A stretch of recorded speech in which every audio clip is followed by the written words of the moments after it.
going on, everyone? How's it going? I'm Terry McCabe. And I'm Katie McCabe. This is another episode of Abiding Love podcast.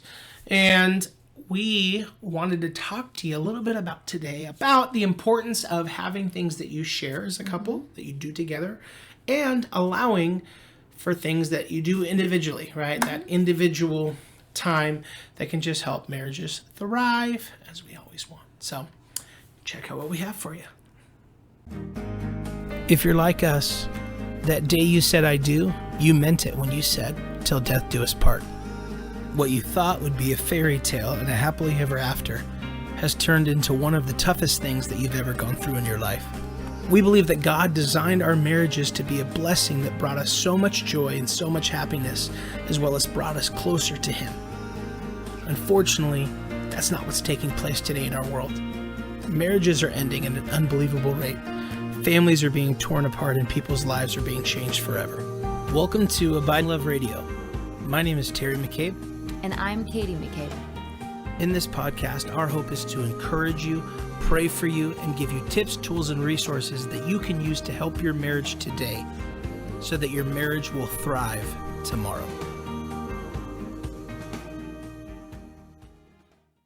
So what's going on? So we actually thought today, as we mentioned, that it would be good to talk about the importance of... You're funny. The importance of having things that you do together as a couple, things that are your families and your marriages, and then also having things that you do individually, right? For yourself. Yeah. Your own time. Why don't you take us away? Yeah. My beautiful bride. So, the inspiration of this was coming back from one of my morning walks in my cold gear, because it's a little cold here in Idaho. It's something that has become really special and important to me to start, not every single day, but most of my weekdays before I head into homeschool with my kids and kind of managing things at the house, has been getting out and doing a nice brisk morning walk. And it's partially like exercise because it helps me to I think it helps all of us when we start our day with intention like that. Like I want to be on purpose and I want to get my body moving and my blood flowing. But it's also a time where I really press into God's presence and I take time to really pray. And it really kind of sets the stage for me for how I function as a mom and a homeschool teacher for the day. I notice a difference on the mornings when I don't make it out there. And it's something that has become really sacred to me. And it's something that Terry could very easily say, like, I need you here. The kids are driving me crazy and they haven't had breakfast and I'm trying to work. And, there's an angle he could take of looking at that as like, that's inconvenient because it's morning, you need to homeschool them. But instead he looks at it as, this is a really special thing that she really values and appreciates. And I don't do, a ton I don't go out with the ladies every night. This is like something simple that's special for me. And he helps me keep that sacred so that I don't feel like, oh, I better rush home and I better cut it short and Terry might be mad. He takes care of things here so that I can have that time, and it really impacts me, in a big way. And so it got us thinking about how it is important as spouses to have things that you're passionate about together that you can pursue together. And it's important as spouses to have things that are your own. I think there's just a healthy balance in that, And so for us, like what we were talking about is we work business together. So we have a lot of times where we strategize and we goal set and we're doing business type things together. And I do most of the homeschooling, but he's very, in support of that and helping with that and stepping in when needed. So there's things that we really value as a family, core values, things that we pursue, and we do that together. And then there's those things that we do individually that are just meaningful to us as individuals. And we just think it's really important to create space for both of those things. But what would you say, honey, is really impactful or enriching maybe to our marriage about those things that we pursue together as a couple? Like, what does that do for you as a man for us to do that together? I mean, having things that you do together, I think I was just like, and this is kind of an obvious one. I guess a lot of people, almost everyone does these, but, I think things like the other day when we were downstairs and I was just like hitting me like, wow, this is going to be like our 13th Christmas together, right? Yeah, it's crazy. And when you think about just a long term, and then go long term, when your kids start to grow up and they have their own families, right? They're going to do the whole switch parents thing, right? So you're going to have Christmases where you're hanging alone. It's not your family. Like you're attached to your bride or your husband, right? And so that's just one of those sweet things. So like when you talk about just intimacy and things that are sacred between husband and wife, there's just those moments where it's like, you are my life partner, right? Like there's things in our life that are, invaluable. Like there's all our kids and there's family and friends. Don't get me wrong. And we're always going to have those things around, but at the end of the day, it's really you and I are, that's our sacred. You and me against the world, baby. Yeah. So that's our sacred partnership. And at some point our kids will have their own sacred partnerships. Right. So those are just those sweet things that you do together, but other things that you can do together. Like we have moments when we're better about praying together. Right. And that's another thing that actually goes both ways. Like you should have your own individual thing you're praying for, but I think there is something sacred, and we can tell. Like when we take time to actually do those, like pray together, it just tends to be a sweeter time, right? So, and there's eating meals. Sometimes we do those alone, but I would say that oftentimes eating your meals together as a family unit. With your phones on the counter over there. Yes, phone basket, even, right? So you have older kids with their own phones, like just put them in there. Be intentional about those relationships. Always time for our phones, but you'd be amazed at how many maybe little family dinners you have left where it's like the whole family, right? I know. So especially as the kids get older, we're doing sports nights and ballet practice or whatever. There's going to be those times where they're busy and dinner's on the rush, Yeah. So these are just some ideas of just things that I think, and I think like the holiday one's big, right? Because I just remember being a kid loving Christmas and loving doing that with my mom and, doing those with my family and decorating the tree. Those became those traditions. But then as I got older, it's not that I don't like spending time with my mom at Christmas. Like it's just become now sacred to do it with you. Right. And so it's important to invest in those things. And I think like what I hear that you're getting at is it's so easy for us to just whiz through family dinner and whiz through Christmas and be so on the go about what we have to do instead of who we have to be with, and taking those times where we really have those sacred things that we do together. Other ones are things like doing ministry, and we're gifted in different areas, but sometimes we're, on Sunday mornings when he's leading worship, because I'm not going to be on the stage, but I'm in the kids' room, but we're like serving side by side, and it's a sweet thing. Even though we might be doing different things, we're there for the same, couple of services together. And there's something sweet about that versus when he's doing worship and I just come to the service, take the kids, go home and wait for him. There's not the same connection as when he comes and pops over and looks through the window at the little kid room that I'm in and waves. And there's just a connection that's built because we're serving together. So, absolutely. Yeah. How about apart? Sometimes I make you crazy. You need time without me, right? And I've kind of been one to be more of a family. Like I like doing things in groups. I'm social like that. I tend to more the merrier kind of thing. That just tends to be my personality. But so what I would say is, for example, like you was talking about your morning walks, and those are, I think, it's double fold, right? Like if I want you to have a better start to your mornings. If you have and not that I want you to walk. Has nothing to do with that. It's more that you feel like you have a better start to your mornings when you have that time. Right. So it's just kind of this like, if you've been married and you start to understand your spouse and you say like, it's that moments to be selfless, right? So I could say like, well, you're selfish with your time. You should get up with the kids and make them breakfast and, you know, whatever it is. And it looks different in every family. Right. But I think the best way to describe it is, let's say I did that. Like, let's say I was just like, you're going to take another walk and I made you feel guilty.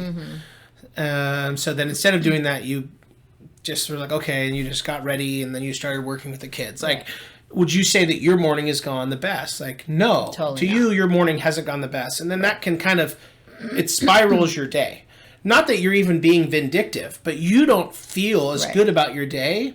So then everything else. So then maybe your interactions with the kids isn't as good. Totally. And then the kids are, you know, more difficult, right? Yeah. And then your interactions with me aren't as good just because you didn't get the start of your day that you like. Well, and here's the other part of that this is a really important element, is it's not just the walk. And this is probably true, I would say, for both spouses.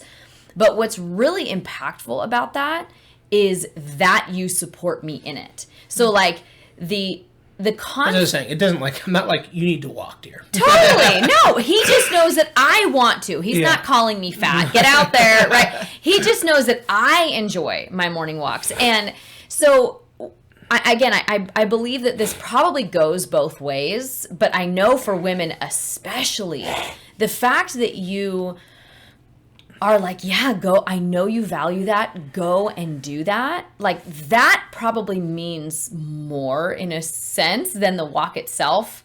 Only in the sense that if we reverse it and you were to lay that guilt trip on, I would now no longer care that I wasn't walking.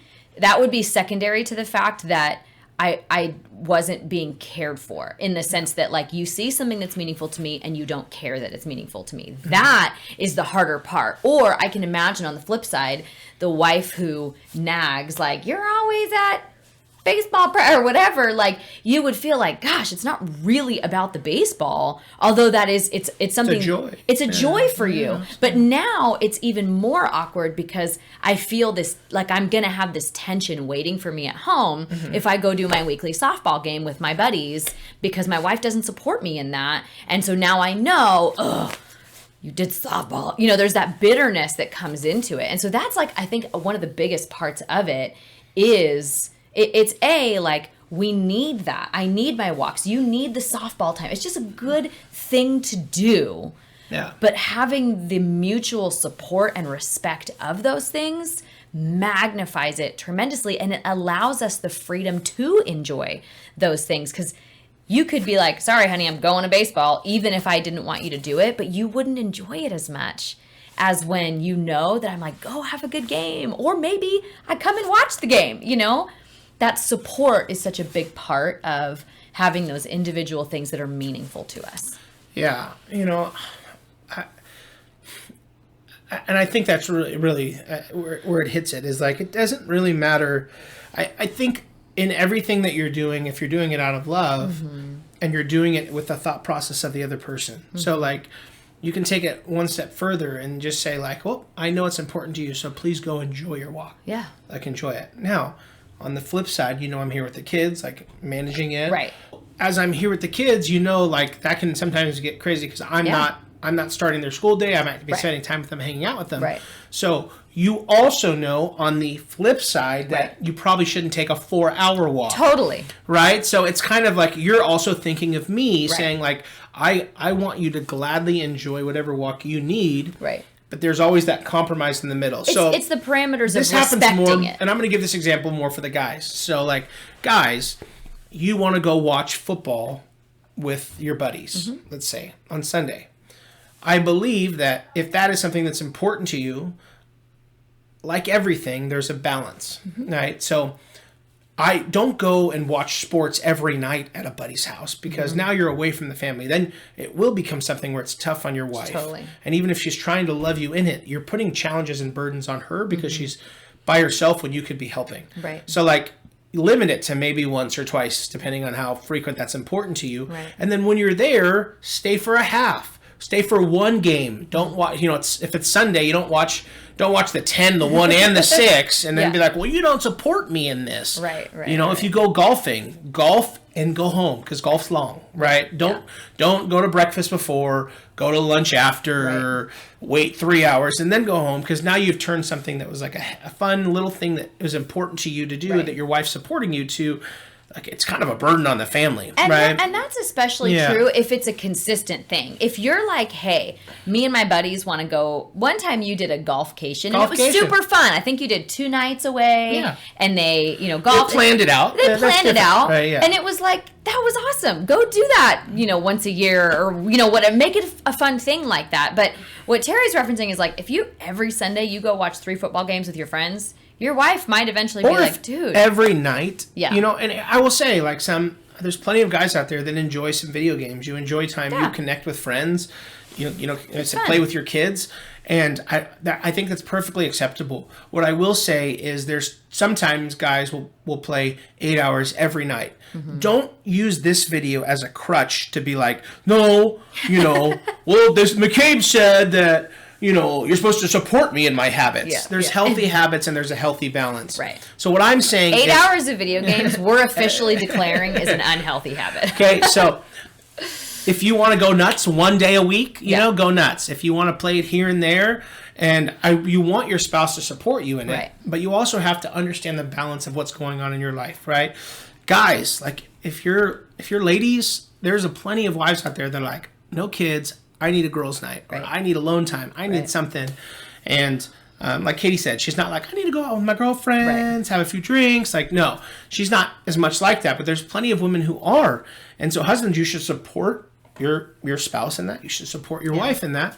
Or sometimes guys want to go hang out with the guys, whatever that looks like. Mm-hmm. But just don't abuse that. Right. And then the other spouse will then respect. So it's like, what time do you think you'll be home? Okay. Yes. Such a big point. Have a conversation about the ballpark. Hey, I think we'll be gone for about 2.5, 3 hours. Okay, great, no problem. Don't be gone 6. Then you've abused it. Then then the next time you ask, that spouse is like, is it going to be 3 or is it going to be 6? And then you do create tension. So if you have respect in each other's needs for those things, but the respect for realistic and when to come back and what you've discussed, you can thrive in your marriage because you have this great balance where you're loving that each person has their own thing, but you're also understanding that I don't want to be fully selfish in this and break what's been established as perfectly okay and a good balance. So, and those times are going to look different because as spouses, you may be in a more independent place, or you may be in a place where maybe your spouse is really feeling the need to have more connection with you.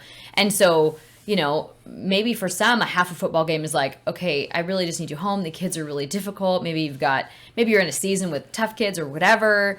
And others may have older kids and the wife's like, please go. I'd love my Sunday to take a bath and take a nap, So everyone is going to be in a different place. The numbers we're throwing out are just kind of general ideas of things that you can look at. But at the end of the day, you want to be able to have a conversation with your spouse, and maybe you sense tension. Maybe you could go to your spouse and say, hey, can I ask you something? Is it hard for you when I do my Sunday football thing with my buddies? Like, or weekly or softball games. Or whatever it is. Like, tell me about that. Your wife will feel so cared for if you ask a simple question like that. And then dialogue about it. And then just dialogue, right? Yeah. And so learn where your spouse's needs are, where your needs are. And I think as you begin to have that mutual respect, you'll really grow into having a healthy balance and an understanding of what his needs are and what her needs are, and how you can be sensitive to those things in your marriage specifically. Well, I think that's well said. So, thanks, honey. Yeah, good job, babe. Biggest thing, right, is I think that you nailed it on the head at the end is, if you have a good conversation with it about the things that are important to you, and you just discuss with your spouse what that balance looks like, and you guys are committed to each other, that's you're allotting those, and the communication is key there. You can really thrive in your marriages because people get those things out. Sometimes people in their marriages, often hear things like, I feel cooped up. I don't get to do the things I want to do anymore. It's all this. And you can allow yourself to have those individual things that aren't, something that you're sharing. They're all kind of your own things that you like to do.